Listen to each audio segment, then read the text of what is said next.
Wave Clear was invented by the shopkeeper Boris to sell more tire mats. It is not real. Do not be fooled. Just pick Shen mid-lane and enjoy.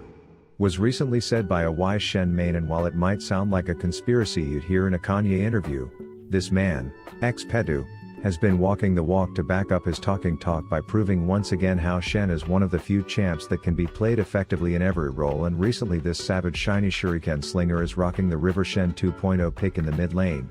gaining over 500 LP and winning almost every game in Masters Elo. So today we traveled to EU West on my infamous replay account Gooch Sweat 1 to show just what this maniac is doing and why Shen is just another instance of something that tons of people use, but few are doing it correctly. For example, over 4.9 billion people are on the internet, but only a fraction of them are using it correctly with the best free browser, Opera GX. This totally free browser is feature-ridden with convenience and there is no cure. For example, off the top of my head, you can set up different profiles, like for if you are streaming and you don't want the browser to accidentally spoil your identity or where you live or what your mom looks like, there's a profile to hide your private info, or if you can't afford the latest 3090 GTX RTX MSI WTF and have to settle for playing on a Game Boy Color, the potato profile won't break your computer, or if it's late and you're about to hit the 5-knuckle shuffle on the old piss pump, you can go rogue with no history or caching. So needless to say, everyone needs browser profiles in their life, but it also has things like Twitch integration in case you want to speedrun chatting with your favorite online influencers. Can you tell people why Opera GX is the GOAT? You know what's crazy, Rav? This is probably for some stupid sellout plug that you're doing or whatever. I don't care. I actually did just switch to Opera, and it's because my Google stopped working. I've tried everything to fix it. But guess what does play audio, guys? Opera. Works like a charm. Works like a charm. Not to mention, you can put the leash on the browser so that it doesn't affect your gaming performance by limiting different computer things in GX Control. And then my favorite feature, GX Corner, where I browse the latest games hitting the market every time I contemplate quitting League of Legends forever. So if all this plus more sounds good, like oh, it's also available on mobile as a free browser, check the link below and try Opera GX today. Alrighty Jim, so here's the runes and the build for all of you about to go first time this in ranked and get spanked to speed run your LP getting tanked. And what I notice is he takes advantage of the fact that Riot has yet to remove jungle invades from the game by taking the scenic route for a reach around on Rengar and a dash grab. The kitty titty succeeds in getting both a flash and a first blood. Then I'm guessing for someone like Peter Pan X Petu laning against AD champs like Deadpool here is a wet dream, as I see him playing more aggro than an NPC with a red health bar in a MOBA during laning phase. This constant Shen up your shithole playstyle does seem to attract a lot of jungle attention and does get him killed, but he recovers by cleaning up after Karthus, who couldn't quite drain the litter box alone. But here's where the River Shen mentality comes out. You start to see him roaming more than a T-Mobile data plan with an almost racist bias against bot laners, as Ezreal has to head home to get all that glitter off his tits, leaving our main character and his fairy godmother alone with Riot's head of banana distribution, which doesn't end well for her. Then I guess their twinkle shit is like a surfer with FOMO, not wanting to miss such a big wave, so he burns TP, which gives us an opportunity to see just how aggro X Petu plays this pick as he dives a full health Ellen DeGeneres and somehow manages to get the trade before the tower taps him out. It's worth noting he is good about doing his mid lane chores, making sure the blue midgets are well groomed, but he's always ready to jump on the first opportunity to crawl out of a co-worker's asshole and say, surprise, it's Shenny boy time. And even when his Lulu gets her photo published in the dictionary next to the word dumb shit, he's able to make it worth for his team. Then, as is tradition, the tiptoeing ninja is headed for some southern slaughter, and you'd think Rengar was a dog instead of a cat with how he greeted the guest who just entered, but Shen's not about that petting life. He's into that pedophile life, going straight for the blonde boy, and there's no Chris Hansen to point a camera in this one's face. Then the Beast from Beauty and the Beast has to address the cold shoulder treatment he got when Shen first arrived at the party, and I'm thinking this is about to look like one of the outtakes from the Tiger King documentary, but this sly steel-toed savage plays it damn near perfect until he has some piece to call a teleporter straight to Lulu's gooch, where Rengar gets rerouted back to his base, and then Miss Dildo Horns over here finds herself a dead bitch as well. And at some point he evolved into a board-certified lane bully, then sold out and became a walking advertisement for the concept of armor, as he blatantly disregards the heel-happy sex goat entirely because he knows LL Stylish doesn't stand an uncensored take on Twitter's chance of killing him off, as he keeps Mr. Z extraordinarily unfed.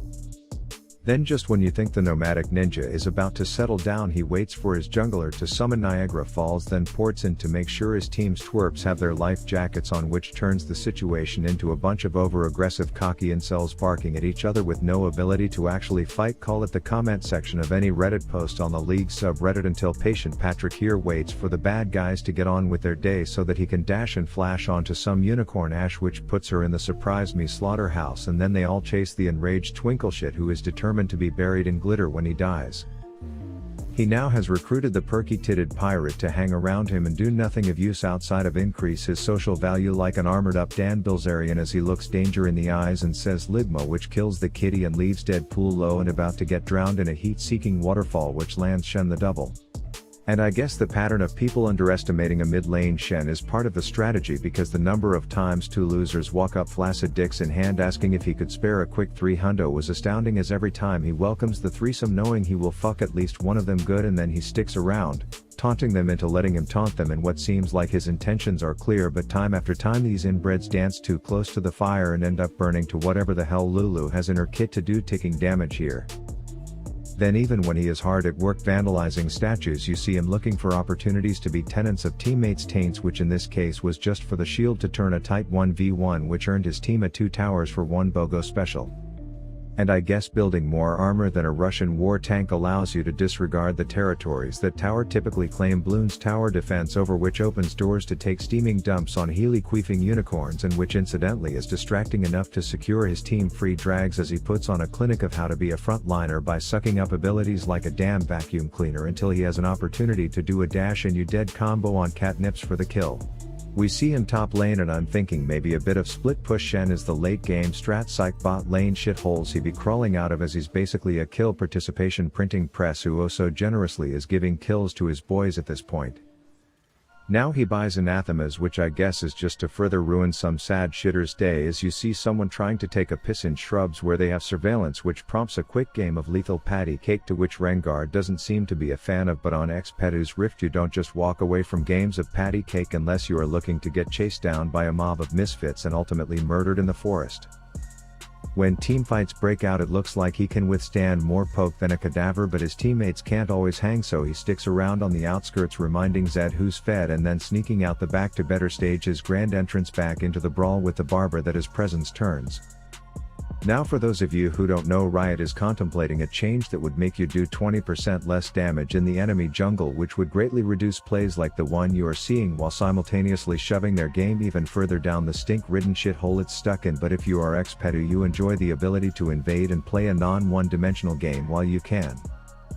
And just to show that these players that Shen mid is dunking on aren't total hot garbage, you see this Zed sink Karthus's battleship from over the wall and then snipe the wyvern a few seconds later, which I call it like it is was a dank sequence from him, but the focus remains on this steel psychopath who is flat out just running face first at every enemy in his sight at this point to demonstrate firsthand the power of full tank Shen mid in the current meta. A few wards reveal that the bad guys are playing with that giant spitting penis in river, and that won't fly on Xpedu's watch, as he once again makes me feel like I'm watching frontliner porn, as it feels like an unrealistic fantasy compared to the reality to greasy finger incels who play tanks in my elo, which denies Baron and gets the boy 2 more successful homicides while he just toys with that twinkle shit. And despite him having a resume-worthy KDA that I would think alone could get you into snobby-ass Ivy League schools and have you bringing up your Cornell degree in every conversation you ever have for the rest of your life, the game is pretty close and the enemy definitely has a bigger fetish for rushing objectives. But not to fear, Psycho Shen is here as he taunts and flaunts his fat 90% win rate steel-capped donkey dick all over the bad guys to give Elizabeth Swan a bit of a confidence boost. So I'm thinking maybe it's time we start bringing players like this in here for an interview to explain exactly what they are doing to be stomping through master elo games like this one, where most people would consider it troll as fuck and worthy of 9x reports, and in my games at least delivered with a suggestion for me to buy myself a noose. But from the information my eyeballs gave me in this one, it seems like the recipe for a Shen mid LP pie is to get tanky as shit, then go hyper mobile super duper aggro frontliner status while always looking for the right time to crawl out of your teammates' assholes, and that's all you need to climb like a chat on this champ in mid. Rav out.